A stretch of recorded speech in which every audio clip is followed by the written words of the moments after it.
matter of time, we finally got iOS 14. And I'll tell you this, WWDC, even though it wasn't live and all that, I honestly think Apple should probably switch to it being a live format. I think it's so much better. And I actually was able to install the beta of iOS 14 on my iPhone 6s, if you guys can't tell. Now, I'm going to go through some of the main features. This is not going to be every little feature. I'll probably talk about those every time a new beta comes out, and then when that official video comes out, and then when the official iOS version comes out, I'll talk about it then. Also, I'll do an updated review of the iPhone 6s with iOS 14 on it in like a couple days, so keep a like down, I won't miss you guys here. Now before I get into too many of the details, I'll go ahead and give you a little bit of backstory. So, and unfortunately for me, I still have iCloud backup, which really sucks, but this update size was about 3.8 gigs, so it wasn't a crazy humongous, it wasn't like 6 or 7, it was 3, 4, so make sure you have that much saved. Now, I'm going to tell you, do not update to iOS 14, at least this beta. It is messing up a ton of my phones, which is totally okay because they're not my main phone, so it doesn't really matter. I'll just factory reset them. But if you use an iPhone 6s or any phone, I would highly recommend you not to install it. My 6s actually didn't run into too many problems. It was pretty easy to install, but it just got really, really hot. Other than that, it took the longest to install out of all my devices, but still not a big deal. Now, these are the multi-core scores that I was getting from Geekbench. I actually switched over to Geekbench on iOS 14 actually, so expect to get these type of performance. Now, I think I was getting a higher multi-core score on iOS 13, but I didn't use Geekbench on iOS 13, but I'll do a speed review test here in a little bit. And my Metal score was 2,520 compared to something like my iPhone XS and XS Max with over 5,000 scores. So again, not a big deal, but this is the scores that you should be getting on iOS 14. And so far, it seems literally about the same as iOS 13. It doesn't seem too much faster, which is good. Now that we have that preliminary stuff out of the way, let me talk about some of these newer awesome features. So if you can't tell, we have these new widgets, which is really cool. And in order to actually get them on, you just have to swipe to the left. And this is what the new widget panel looks like. So it's still like in beta form, obviously. A lot of stuff takes a long time to load and it's not perfect, but still a really, really cool thing. So let's say I want to add, these widgets here. I can just grab it like this, go ahead and get into this little shaky thing right here, or I can just click edit home screen right here. It'll go ahead and shake it around. I go and grab it and bring it to not only, the home screen, not only can I grab it and drag it to the main screen, but I can drag it to any screen that I want to, and I can just bring it right here. And I think right now, there's not a lot of offerings available, but there will be in the future, which is really awesome.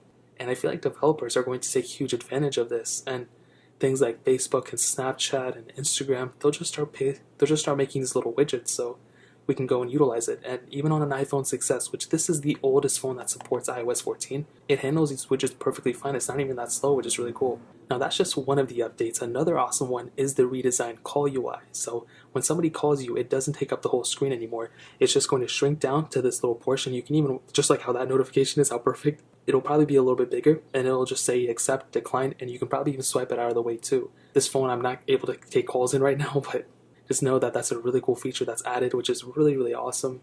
Now another interesting change, I don't know how I feel about it just yet, but the new app library, which if you swipe all the way to the right, you'll get into this little page. And as you can see, dude, I'm not gonna lie, on an iPhone 6s, it really isn't even that bad. Like, it's not that slow compared to like iPhone 6 iOS 12, you know what I mean? And I can go ahead and swipe through, and basically it's just a whole list of your apps. If you click up here, it'll present you a bunch of your apps in a list view, which is really cool. And you have pretty much all your apps right here, and you can go and click on whatever you want to. So let's say you want to go in entertainment. I don't know if I'm able to click on the specific folders. I don't know. So let's say if I click here, so I don't know. I guess they just show some of the apps, maybe not all of them, but you can get all your apps right here, which is really, really amazing. Now this next thing is something that I was literally begging Apple to do. I would literally jailbreak my phones just to get this feature, and that specific feature is picture-in-picture. So let's say I'm playing a video, and this will only work probably not within the YouTube app right now, but it might work in the future. We'll just have to wait and see, I guess. And it's funny, we just got an ad for WWDC, I don't get it. But let's say I'm playing a video of mine, let's say just through whatever YouTube app.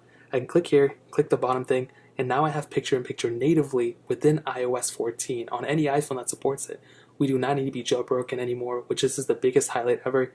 I think this is even bigger than, the home widgets. I literally use these things all the time, and having this capability is so, so awesome. And the next one actually is Siri. Siri got an upgrade too. So we don't have to cover up the whole entire screen when using Siri. We just have to hold the home button, click continue, okay? And this is what the new Siri looks like, believe it or not. I can click here and it'll even give me my responses in a pretty small window, as you guys can see. So I can still look at the screen while I'm looking at Siri and look at whatever else is here. And that's another really, really awesome thing. And Messages got a quick little update as well. We can now have conversations. We can even add people and we can pin conversations too within messages, and we can do a Memoji if you guys are interested in that. But that's probably one of the more minor features. I think the pin conversations and adding people in messages is really cool though. Some other things got updates as well: Maps, CarPlay, the U1 chip with AirPods Pros. Those things got a couple new updates too. But for the iPhone 6s, this is coming out to be a really, really, really good upgrade and a meaningful upgrade for an older phone like this, which is really cool. Now, it's still buggy, it's not perfect. My iPhone 10 is glitching up all over the place. I can see from where I'm filming this.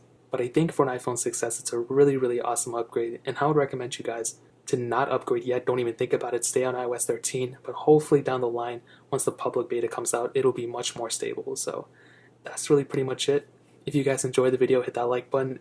Hit that subscribe button too so you don't miss out on all those iPhone 6s and iOS 14 videos that I'm going to drop.